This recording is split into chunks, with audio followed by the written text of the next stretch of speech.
Good afternoon. Could you please tell us about yourself and your background with the Turkey included? I think you have been here before. Yes. I'm Italian. I'm 100% Italian, 50% Turkish. I lived in Turkey from 96 to the end of 2003, beginning of 2003.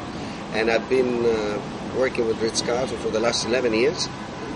I started here, but then I worked in Singapore, I worked in California, and then came back for the opening of this hotel.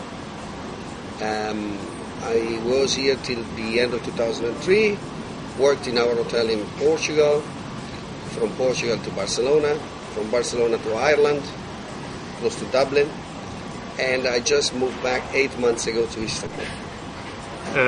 How long you stayed before in Istanbul? Yeah, from 96 to 2003, full 2003. Could you please compare the industry that time and today? Yes, the many changes have happened. Many changes have happened. First thing, Istanbul is an extremely popular destination. For the second year in a row, is the fastest growing destination. Is one of the 5-6 most visited cities in Europe, and one of the most visited cities in the world. Always in the 10-11 most visited cities in the world. And I think there is still space for growing. So Istanbul became a very cool destination. 10 years ago, talking about Istanbul was not as easy as it is today. Istanbul was perceived to be a different kind of city, and people didn't have an understanding how modern and how multicultural and how historically interesting it can be. Today, Istanbul is a cool destination. There is also a special moment where there are not many travelers to North Africa, issues with Syria, so Istanbul is extremely popular from the Middle East as well. Close in terms of culture, but still exotic, being a bit different. So it is a special moment for Istanbul. On the industry point of view, I mean, just few international chains were here. Now pretty much everybody is here, and whoever is not here is on his way, which is great. We don't see new hotels coming into the market as a threat. We see them as an advantage because they will all need to further promote the destination, which is extremely positive at the end of the day for Istanbul and Turkey in general.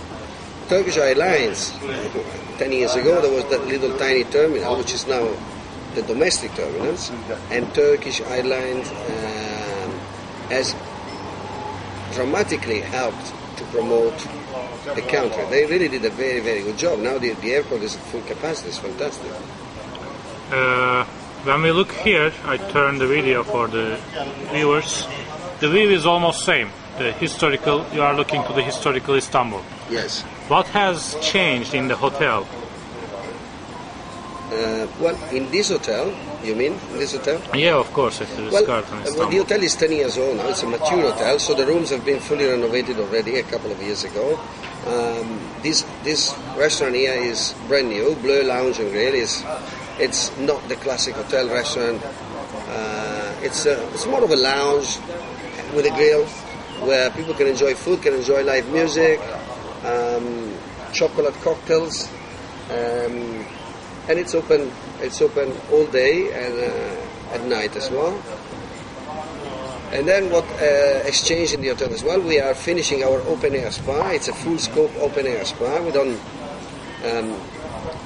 There are other hotels who have treatment rooms outside and a couple of jacuzzi, but we're working on a full scope open air spa where guests can enjoy the weather and the spa without being secluded in a little in a minus whatever flow. At the same time, we are going through a full renovation of the spa during the period of Ramadan, so the spa will be totally renovated and refreshed, which is going to happen in a month. And then when we go in the fall and the winter, we will also work in the lobby and main restaurant area. What about in terms of business and people visiting? Well, I think everybody in Istanbul has experienced very high level of occupancy, constant growth, and compared to last year, the rate didn't grow in the luxury segment. The rate didn't grow. The rate is still pretty much constant to last year. The occupancy is also pretty much in the same level of last year, which last year was a great year. So it's not that the fact that we are staying on to last year is a bad year. It's still another great year.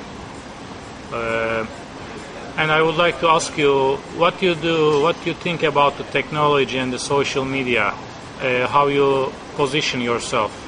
Okay, that's $1 million. That's $1 million question, probably $10 million question.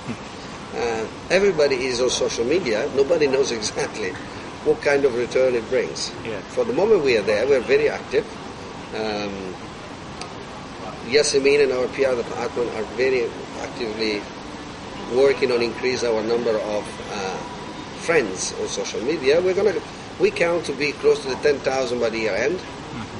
It's going quite well. It's going strong. We tweet, we send little news around about the hotel, things that are happening, and we are working as a pilot hotel for our mobile phone application.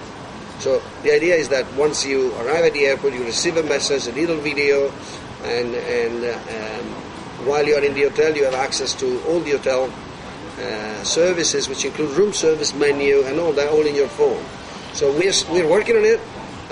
We are at the beginning. There is so much more that will come. Cameras and barcodes that can give you the story. We have at least our shoe shiner. So imagine that when you look at the shoe shine stand, you take a picture of the barcode, and there is a video of 2 minutes that shows you how to clean professionally your shoes at home. Those little touches are where the future is going. But moreover, more than anything, our internet is free in the rooms and it's free in the public areas. And this is what the market is more and more asking for. Yeah. It's incredible that still many luxury hotels are not going in. That's the direction to go. Yes, many travelers are looking first if they have the free internet or not. So yeah, it's a big plus. It is, and in the luxury business, we should be able to provide that. Yeah, it's a long story why many of us can't do it, because it is a revenue sharing contract, huge investment in cabling in the hotel. There are many good reasons for charging internet, but the guests are less and less willing to understand those reasons. Okay, my final question and my favorite one. When you are on holiday, what you would like to do? So, I spend 14 hours a day, 12 hours a day minimum in the hotel. And when I travel on business, I stay in our hotels, or usually in good hotels. They take good care of us. So, on my time off, I try to possibly stay far from hotels. Not because of anything against hotels, but if I sit in a hotel, I check how the reception is handling the customers, and I look at the people in food and beverage, how quick they serve the customer. I check the brand of the chinaware. So I never really take off. So I enjoy traveling with a motorbike. It gives me a lot of sense of freedom, and I love sailing. So I rather be in quiet places and where I can fully recuperate energy. Your top 3 destinations for your holiday? Till 8 months ago, I would have said Istanbul first. I can't say Istanbul now because I'm living here. Yeah. So my 3 top destinations are, first, the lakes in the north of Italy. I think it's an amazing joint venture between nature and humans. They are developed, but not overdeveloped. So which one? Which lake? My favorite lake is Garda Lake. Garda. Which is the biggest, and it is more approachable. Everybody knows the Lake of Como because Clooney lives there and all that. I'd rather be on the Garda Lake because it's more approachable and it's much bigger. The light is also better. So that's my destination number 1. My destination number 2, it's home. Home, I'm from a little town close to Parma, which is also called the Food Valley. So home, that means family and food. Food and family, and a lot of it, plenty of it. So that's my second favorite destination, and third, I really like Bosjada. I really like Bosjada. And then there are many other international destinations, but those are the ones I, at the moment, enjoy the most. Next year we'll have a new one, most probably. Maybe I should ask the top 3 food you want also, because Yeah, you are from Italy. Parma ham. No. Well, that's a good one. Yes, there are so many Italian restaurants everywhere, and many of those are such a disappointment. So I avoid Italian restaurants. Mm-hmm. If I want Italian food, I cook Italian food. I like cooking and I love cooking, so I really cook. And I enjoy Japanese food. I love the simplicity, the attention to the product, the fact that the least they touch it, the better it is.